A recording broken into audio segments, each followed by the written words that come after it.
Chers bien-aimés dans le Seigneur, que la paix et la grâce de Dieu vous soient données.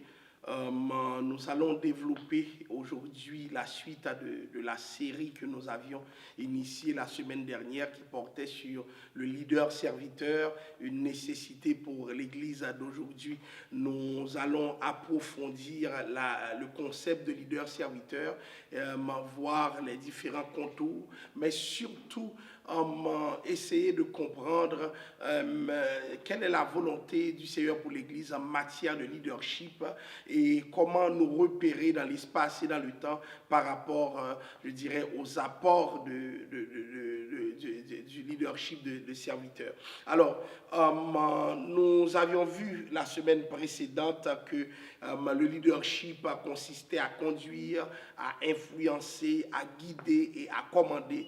Et nous voyons ces éléments en interaction, c'est-à-dire que parmi les attentes que nous devons nourrir par rapport à un leader, il faut que nous voyons que le leader est en train de conduire les gens quelque part.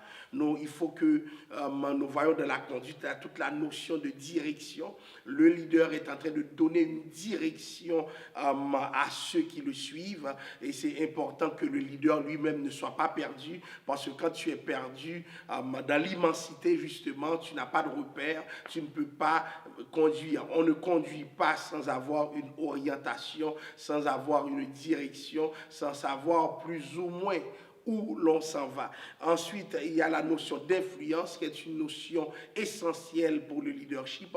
Le leader est celui qui exerce une influence. Et pour certains, l'influence veut dire pouvoir même. Nous voyons aussi le leader jouer le rôle de guide, c'est-à-dire d'un accompagnement qui est différent du fait de conduire. On peut conduire sans accompagner. Celui qui conduit donne la direction, prend une direction et les autres le suivent. Mais celui qui guide ne se contente pas de donner une direction, il accompagne les gens vers la mise en œuvre de ce qui est important pour leur parcours. Donc, c'est aussi un accompagnateur. Beaucoup de gens qui vivent le leadership pleinement réalisent ce que je suis en train de dire. C'est important que vous ayez un guide et souvent ce guide et ce rôle de guide est assumé par un leader et finalement l'aspect qui est le plus difficile à intégrer c'est celui du commandement. Un leader c'est celui qui commande. Un leader c'est celui qui commande. On parle de leadership par rapport à celui qui commande pour faire valoir que des fois être en position de leadership demande justement qu'on ait le courage managérial puisque il y a un commandement que l'on exerce et il faut faire attention malgré tout parce que ce commandement peut être exercé dans des sens contraires à la volonté de Dieu. Alors, nous voyons le leadership comme un processus continue où l'accomplissement d'un objectif devient le commencement de notre objectif. Nous avons dit la semaine dernière, quand tu es leader, tu dois avoir des objectifs, mais une fois ces objectifs atteints, il faut passer aux autres objectifs. Et c'est très important que nous nous arrangeons ici. Nous voyons aussi que la notion d'adaptation, d'évolution est très pertinente pour évaluer ou bien pour progresser dans le leadership. Pourquoi? Parce que si on ne s'adapte pas, on va mourir. Donc, toute la question de dynamisme et aussi de contingence, c'est-à-dire ce qui se passe, on doit en tenir compte. Je ne peux pas être leader et vouloir diriger l'Église comme si j'étais dans les années 100. Il y a des choses dans les années 100 qui peuvent encore prévaloir aujourd'hui, mais il y a d'autres choses qui ont évolué. Donc, le leader doit toujours chercher les directions qui s'imposent dans l'espace et dans le temps. Malheureusement, comme dit si bien un collègue, des fois nous connaissons Dieu, nous connaissons l'Église d'un point de vue théologique, mais nous ne faisons pas la sociologie de l'Église. Tenir compte des contingences, c'est-à-dire il y a des choses qui se passent dans cette génération. Notre discours ne peut pas passer à côté. Il y a des choses qui sont redéfinies dans cette génération. Notre discours, lorsque nous parlons au peuple de Dieu, ne peut pas passer à côté parce que les choses ont changé. Alors, il y a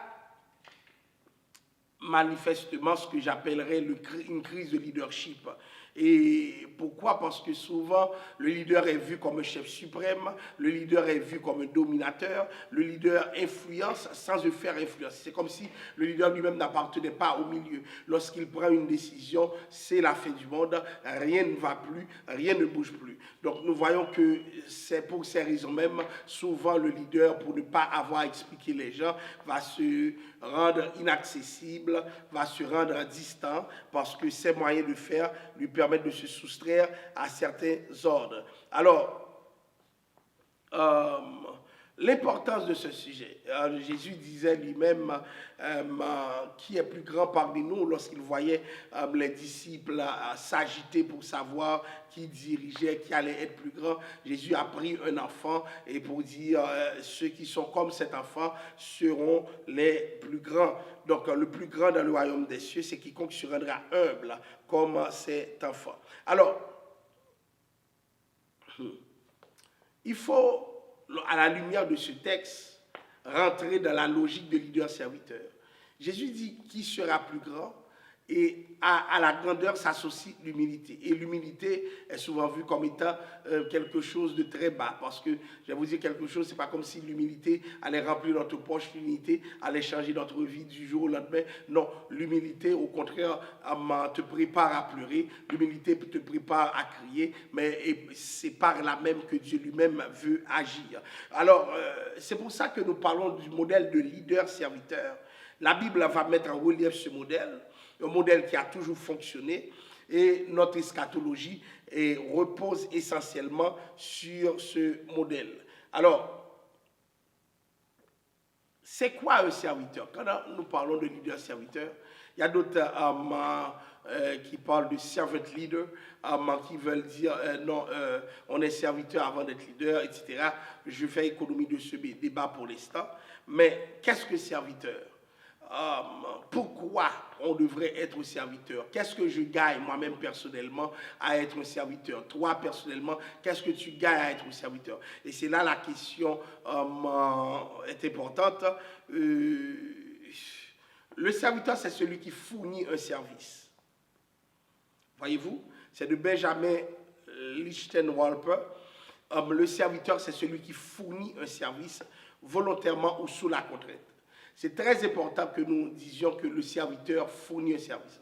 Quand nous disons leader-serviteur, nous ne devons pas voir seulement ceux qui sont marginaux, mais nous devons savoir l'ensemble du corps de Christ et même en dehors du corps de Christ, parce que par notre leadership, nous pouvons ramener des gens à Dieu. Donc celui qui sert ou fournit du service volontairement ou sous la contrainte.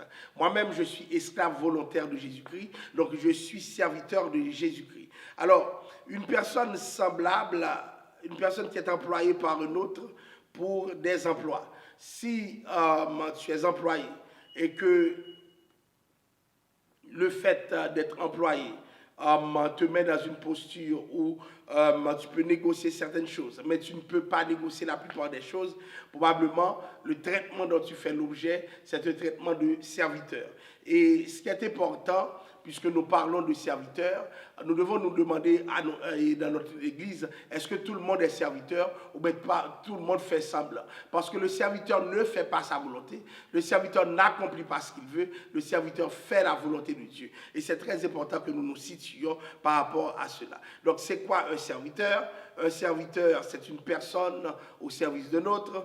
Un serviteur, c'est celui qui exprime une soumission. C'est très important pour dire que si tu es serviteur, tu dois apprendre à te soumettre. Malheureusement, ceux qui ne se soumettent pas pensent avoir certains droits, certaines prérogatives, jusqu'à ce que ça tourne contre eux. Il faut avoir l'habitude de se soumettre. Donc une personne au service de l'autre, celui qui exprime une soumission, et ensuite un engagement ou une date envers un autre. Un engagement ou une date envers un autre. Quand je parle d'engagement, quand je parle de date envers un autre, c'est très important, chers amis, que nous disions qu'il n'y a pas de serviteur sans soumission. Des fois, il faut faire la différence entre soumission et l'obéissance. Le serviteur se soumet, mais nécessairement n'est pas en train de comment dirais-je, n'est pas en train d'obéir. Il y a une différence puisque l'obéissance relève de l'amour, tandis que la soumission relève du bon sens, de la discipline. Donc c'est très important que nous ne vivions pas dans une posture seulement de soumission à Dieu, mais nous devons aller plus loin, nous devons nous soumettre à Dieu. On parle aussi d'une personne travaillant au service de l'autre. Quand on parle de, selon Benjamin Littenwalper, c'est très important de parler d'une personne qui travaille au service de l'autre.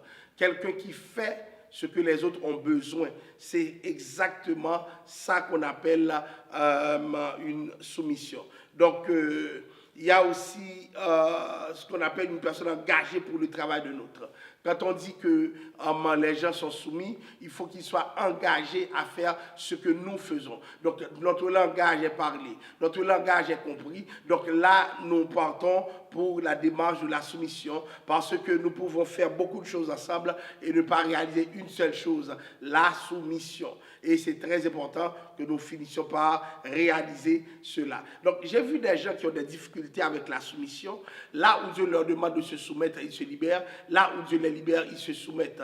Mais j'aimerais vous dire que Dieu lui-même n'a pas d'horaire. Dieu lui-même n'a pas de moment. Dieu lui-même, c'est un Dieu de toutes les saisons, de toutes les époques. Nous devons nous ajuster à ce qu'il a pour notre saison. Et pour ce faisant, nous pouvons aller de l'avant. Alors, c'est une personne qui travaille pour une autre personne, qui travaille ou plutôt pour un service, et une personne aussi, on peut voir ces gens comme des personnes qui sont engagées à l'égard de notre, des personnes engagées.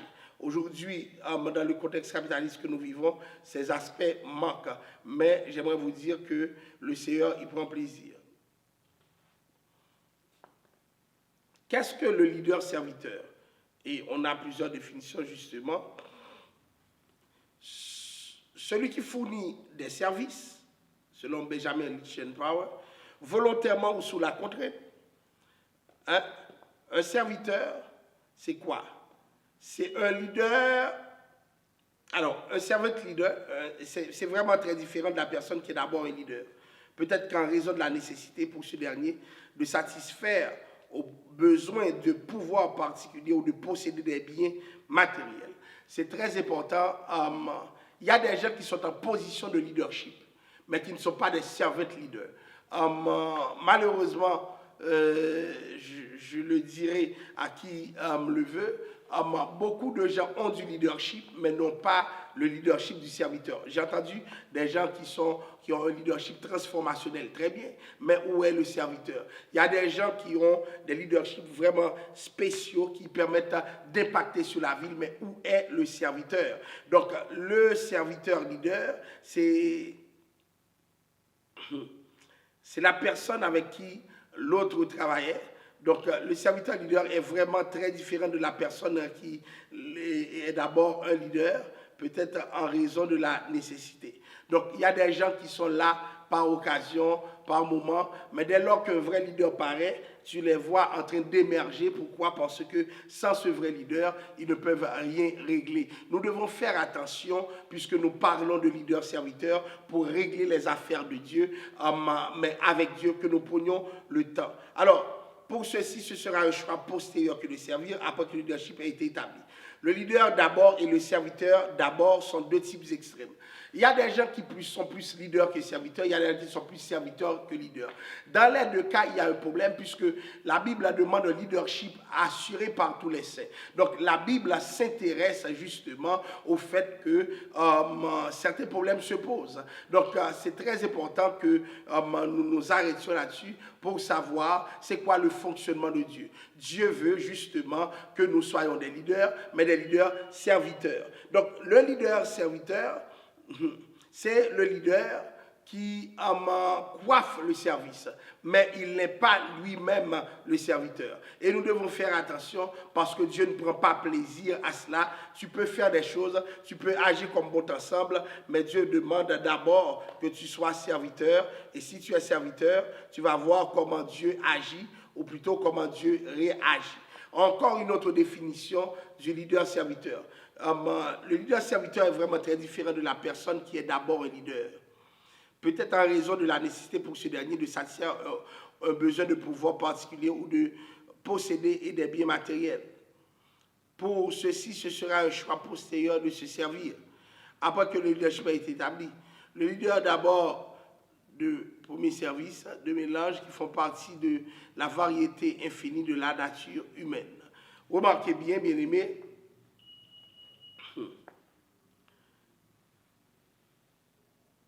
si tu es d'abord un leader, mais tu n'es pas un serviteur, alors ça pose problème. Beaucoup de gens sont des leaders qui dominent les autres. Je vous parlais du service. Le leader est là pour rendre service. Mais il y a la fâcheuse tendance de croire que le leader lui-même se rendait service. Non, non, non, non. Prenez question de se rendre service. Au contraire, le leader est appelé à servir les autres. Et servir les autres veut dire quoi? S'investir pour les autres. Servir les autres veut dire quoi? Se mettre, je dirais, dans une posture de recherche de l'intérêt de l'autre. C'est ça que ça veut dire servir les autres. Et pendant que tu sers les autres, c'est pas comme si tu étais plus servi, c'est pas comme si tu étais pris en compte. Non. Donc c'est pour cela que quand on parle de servant leader, ou bien de leader-serviteur, ou bien de serviteur-leader, des gens préfèrent serviteur-leader. Tu es serviteur d'abord et leader ensuite. Il y a des gens qui ne peuvent pas parler, qui ne peuvent pas convoquer, qui ne peuvent pas assurer un leadership, mais au moins, il y a un travail qui se fait, et ce travail se fait à tous les niveaux. S'il se fait sérieusement, les changements vont venir aussi de manière très sérieuse. Alors,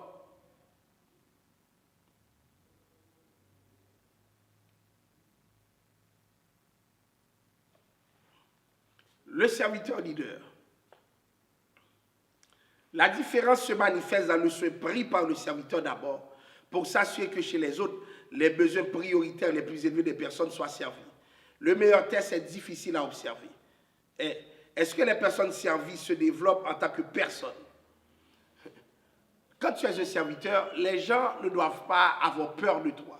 Lorsque les gens ont peur de toi, c'est parce que tu as imposé une norme, tu as imposé un rite, tu as imposé un savoir-faire qui dépasse les gens. Mais maintenant, qu'est-ce que nous comprenons puisque nous vieillissons? Le serviteur leader, c'est autre chose. Quand on parle de serviteur leader, serviteur d'abord, leader ensuite, nous cherchons à voir ce que les autres ont comme priorité et à partir de là, nous essayons de poser des actions. Si tu ne connais pas l'autre, ne rentre pas dans ça. Si tu ne connais pas l'autre, c'est carrément un problème. Donc, s'il vous plaît, faites attention, apprenez à connaître l'autre pour pouvoir aller de l'avant. Toujours selon Greenleaf, la différence se manifeste dans le soin pris par le serviteur d'abord. N'oubliez pas, avant d'être leader, il faut d'abord être serviteur. Donc, on s'assure que les besoins des autres soient priorisés. Et c'est pour cela que, même en époque de crise, le serviteur leader doit montrer, je dirais, un certain dynamisme. Dynamisme dans quel sens? Pour satisfaire aux besoins des autres, ou du moins pour combler les besoins des autres, pour prioriser les besoins des autres, souvent il faut mettre de côté vos propres besoins. C'est-à-dire, les besoins prioritaires les plus élevés des personnes doivent être servis. Le serviteur leader vient dans le leadership avec une mentalité du service. Je vous parlais la semaine dernière de plusieurs frustrations qui caractérisent nombre de personnes. Et ces frustrations trouvent leur racine dans le fait que beaucoup de gens sont mal à l'aise. Pourquoi? Parce qu'ils pensent à dominer. Tu peux toujours commander, mais en commandant de serviteur. Tu peux toujours conduire, mais conduire en serviteur. Guider, mais guider en serviteur. Influencer, mais influencer en serviteur. Parce que toute conception, ou bien la conception qu'on entretient du leadership va déterminer notre relation avec les gens. Parce que si les gens sont d'abord servis, ils auront un comportement, une attitude, mais si les gens sont après servis, ils auront un autre comportement, une autre attitude. Le meilleur test est difficile à observer, dit toujours Greenleaf. Est-ce que les personnes servies se développent en tant que personnes? Deviennent-elles, tout en étant servies, plus saines, plus sages, plus libres, plus autonomes, plus proches d'elles-mêmes pour devenir à leur tour serviteurs? L'objectif, lorsque nous dirigeons les gens, ce n'est pas que les gens disent, d'après Greenleaf, excusez-moi, c'est pas que les gens se disent, ah mais bon, je serai meilleur, je serai plus grand, je serai ci, je serai ça, parce que je suis servi. Non, ce n'est pas ça l'objectif. L'objectif, c'est que lorsque les gens sont servis, ils se disent à leur tour, j'aimerais devenir ce serviteur. Je ne sais pas si vous avez déjà vu des gens comme ça, qui, leur influence sur le service fait en sorte que les gens ne se disent pas, je veux devenir un chef comme eux, mais un serviteur comme eux. Toujours remarquer, lorsque les gens parlent d'une personne, si c'est le côté dominateur qui sort, ou bien si c'est le côté serviteur qui sort. Et nous autres aussi, comme nous sommes dans le service, nous devons faire attention, veiller sur nous-mêmes, pour que ce n'est pas le côté autoritaire qui sort d'abord, mais c'est le côté serviteur. Donc, même lorsque nous exerçons de l'autorité, nous l'exerçons sous la bannière du serviteur, c'est-à-dire c'est pour le service. De sorte que les autres personnes qui rentreront après nous, ou bien avec nous dans le ministère, dans le leadership, si vous voulez bien, ils le font pour devenir à leur tour serviteurs. Et toujours un livre qui dit, et quel en est l'effet sur les moins privilégiés de la société? En bénéficient-ils ou du moins n'en sont-ils pas encore plus privés? Le leader serviteur va avoir une attitude très intéressante. Et dans le leadership, vous allez voir, il y a dans nos églises, bien-aimés, un système de privilèges. Les gens qui sont socialement les mieux nantis, intellectuellement les mieux nantis, ou bien spirituellement, etc., partout où il y a une élite, on a tendance à mieux desservir l'élite. Pourquoi? Parce que c'est le leader qui est là. On oublie les plus fragiles, on oublie les plus vulnérables, on oublie les moins capables. Pourquoi? Parce que le leadership que nous exerçons, c'est un leadership, je dirais, qui valorise les plus forts. Il y a des leaderships qui sont au détriment des plus faibles. Voyez-vous, nous sommes dans une société capitaliste. Les inégalités sont tellement transparentes dans les politiques publiques. Nous voyons que, sans être marxistes, que les gouvernements ont tendance à desservir mieux ceux qui sont les mieux nantis de la société. D'ailleurs, le système repose largement sur leurs épaules. On ne va pas se mentir. Cependant, nous avons vu Jésus servir qui? Jésus a servi comment dirais-je, les plus vulnérables. Jésus a servi les moins capables. Jésus a servi les gens qui avaient les moins de possibilités. Jésus a servi des femmes. Jésus a servi des gens qui n'étaient pas nécessairement au rendez-vous dans les grands espaces. Jésus a servi exactement les gens que personne n'aimerait servir. Jésus a servi Bartimée. Jésus a servi, comment dirais-je, cette femme de mauvaise vie. Lorsque dans le leadership, nous servons seulement ceux qui sont élevés, seulement ceux qui ont droit, seulement ceux qui sont des voix autorisées, ce n'est pas le leadership de serviteurs. Donc, il y a des gens à l'église qui sont noyés dans l'immensité. Pourquoi? Parce que il y a une absence d'intérêt pour ces gens. Et cette absence d'intérêt se traduit par, je dirais, une faible volonté pour leur épanouissement. Si frère un tel n'est pas là, ça t'intéresse, mais ça doit t'intéresser aussi que frère un tel qui est un anonyme n'est pas là non plus. Donc, il y a des églises qui fonctionnent à plusieurs vitesses. Et je vais vous dire quelque chose. Il y a des leaderships qui mettent l'accent sur ceux qui donnent beaucoup d'offrandes. Mais c'est normal que la personne donne beaucoup parce que cette personne gagne beaucoup. Mais il y en a qui ne gagnent pas grand-chose ou bien rien du tout. Tu ne peux pas avoir un leadership accentué sur ceux qui gagnent beaucoup au détriment de ceux qui ne gagnent rien. Parce que le leadership de serviteur, c'est un leadership qui repère les plus faibles aussi. Car le serviteur de la hiérarchie, c'est quelqu'un qui se trouve en bas pour supporter les autres. Voyez-vous, Christ nous a sauvés pour être serviteurs avant d'être leader. Et c'est ça le sens de cette étude, pour que nous comprenions un peu où est-ce que nous en allons. Définition du service. Mais c'est quoi le service? C'est Lightenwalper, Benjamin Lightenwalper, qui nous donne une idée dans son livre The Power of Servant Leadership. C'est un acte d'assistance ou de bénéfice. Un acte d'assistance ou de bénéfice, une faveur. Donc, quand nous parlons du service, on assiste. On fait une faveur à d'autres. C'est un acte d'activité utile, de soutien, d'assistance, d'aide. Lorsque on dit qu'on sert, on est en train de se rendre utile, on est en train de prêter assistance, on est en train de contribuer, de donner de l'aide à quelqu'un. C'est ça, oui, le service. Donc, si nous n'avons pas une définition arrêtée du service, nous allons mal rentrer dans le leadership.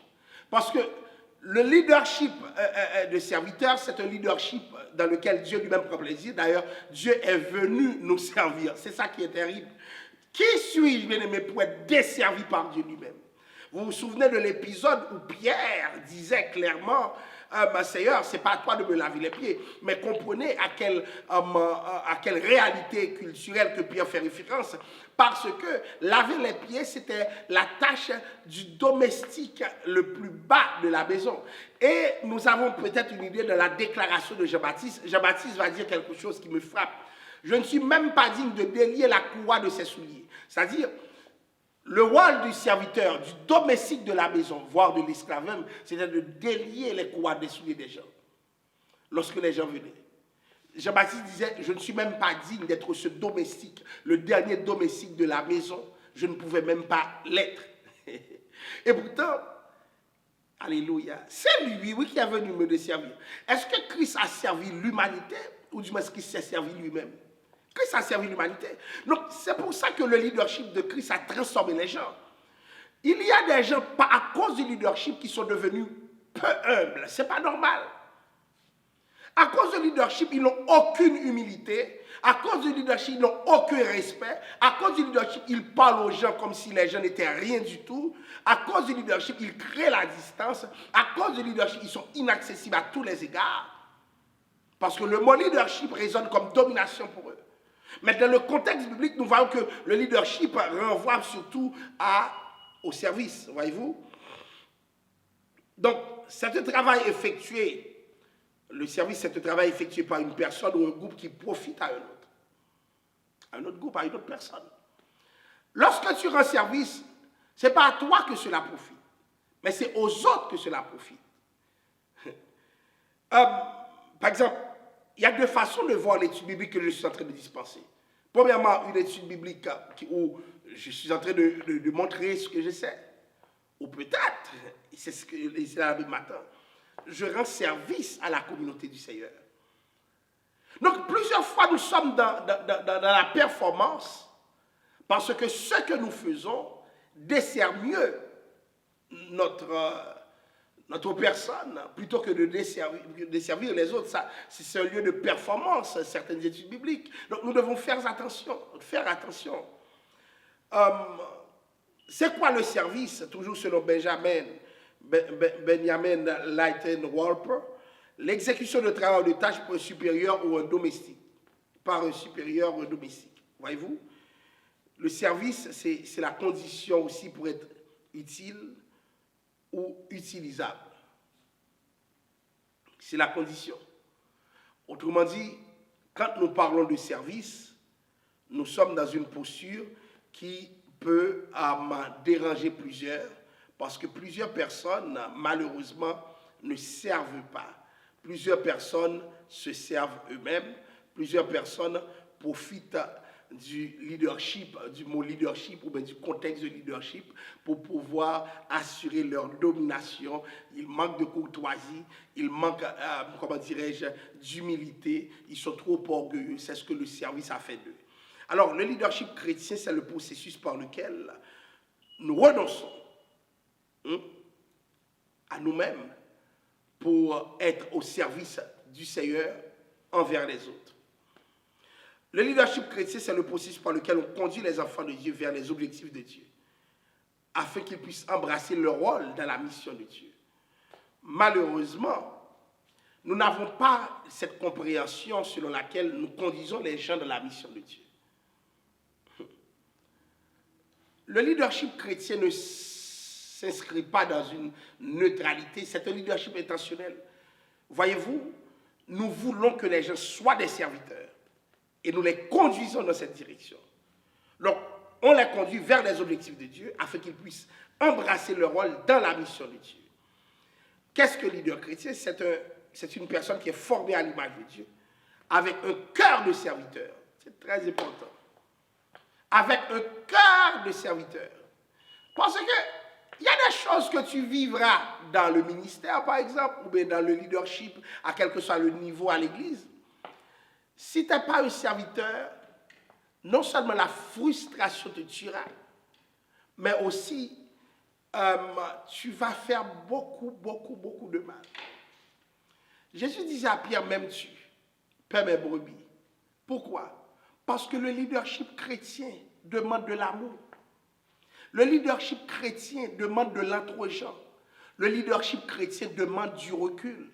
Si tu n'as pas de recul, si tu n'as pas d'intelligence, si tu n'as pas d'amour, tu ne peux pas exercer clairement et fièrement le leadership que le Seigneur demande d'exercer. Alors, un leader chrétien, c'est un leader avec un cœur de serviteur, à qui des dons et des talents ont été donnés par Dieu. C'est un leader qui intentionnellement s'est abandonné à l'Esprit de Dieu, de manière à être utilisé pour influencer un groupe de personnes choisies par Dieu dans le sens de ses plans. C'est une définition de Matthew Johnson qui reprenait les propos du docteur Rick Gray. Voyez bien, sans cœur de serviteur, ne vous engagez pas dans le leadership. Il y a des choses qu'on te dit, qu'on te fait. Si tu n'as pas un cœur de serviteur, tu vas dévorer tout le monde. C'est avec le cœur de serviteur que tu peux prendre du recul. Maintenant, est-ce qu'avoir un cœur de serviteur veut dire que tu ne te fais pas respecter? Un cœur de serviteur ne veut pas dire que tu ne seras pas respecté. Et beaucoup de gens ont peur d'être un leader serviteur. Pourquoi? Parce que le respect est très important pour eux. Oui, le respect doit être très important pour le chrétien, pour le leader aussi. Les disciples respectaient Christ et Christ exigeait du respect dans son environnement. Mais attention, il ne faut pas être obsédé du respect. Ça ne doit pas être une obsession, parce qu'à un moment donné, le virage même, le tournant dans le ministère de Christ m'a consisté à vivre la trahison, et non seulement la trahison de la part de Pierre, mais aussi la foule que Jésus menait, la foule que Jésus semblait diriger, influencer, etc. La foule a contribué à l'amener à la croix. Donc, comprenez bien, le parcours du leader serviteur, c'est un parcours parsemé d'embûches, un parcours qui peut déranger à bien des égards, mais même si nous sommes dérangés, nous devons conserver l'humilité que Dieu nous demande d'avoir. Et c'est là qu'un leader serviteur, c'est un leader qui fait son respect et qui laisse Dieu lui dicter les directions, les orientations de sa vie. Alors, nous allons finir avec une autre diapositive. Le leadership serviteur, regardez, ça débute avec le désir de servir. Moi-même, personnellement, ce que j'essaie de voir quand les gens, je les choisis, est-ce que c'est pendant qu'ils sont en position qu'ils vont servir? Ou du moins, ils vont servir. Déjà, ce n'est pas la position qui fait en sorte qu'ils servent. Le désir de servir doit être au cœur même du leadership de la personne. Voyez-vous, quelqu'un qui n'a aucun désir, aucune attirance pour le service, tu le mets en position, il sera un danger parce qu'il passera son temps pour dominer. Ce n'est pas un serviteur. Les gens doivent rendre compte de cela. Il y a des gens dont le leadership est compliqué, ils ont affaire avec le tonton Macoute, mais en plus, ils ne se sentent pas desservis par cette personne. Le désir de servir est au cœur même de la théorie du serviteur leader. Maintenant, il y a un désir de servir suivi par une intention de diriger. Il y a des gens qui sont des serviteurs et qui ne peuvent pas faire la transition vers le leadership. Il y a des gens qui aiment servir, mais qui ne peuvent pas être leaders.